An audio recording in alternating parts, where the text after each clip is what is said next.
1990年4月5日、6日是维吾尔人难以忘怀的血腥日子。中国入侵者在新疆维吾尔自治区东觉斯坦克孜勒苏柯尔克孜自治州阿克陶县巴人乡进行了大面积屠杀维吾尔人，是东觉斯坦历史上最难忘的重要日子。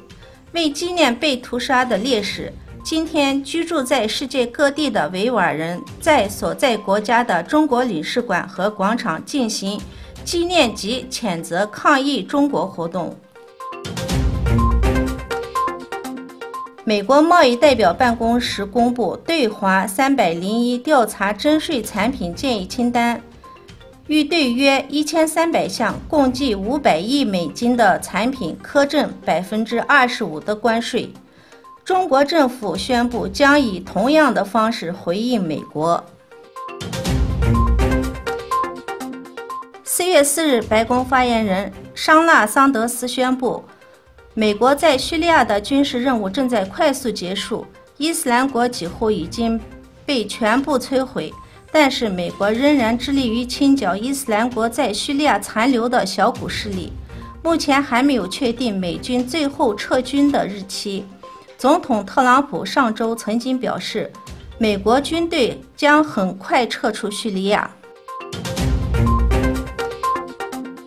Facebook 4月4日表示，可能与政治咨询公司剑桥分析不当分享了多达8700万名用户的个人信息，其中多数是美国用户，比之前新闻媒体估计的5000万还要高很多。4月4日，在土耳其首都安卡拉举行了以叙利亚为主题的第2届土耳其、俄罗斯、伊朗三方峰会会议。土耳其、俄罗斯和伊朗领导人在峰会上通过的联合声明中指出，为消灭打伊沙恐怖组织、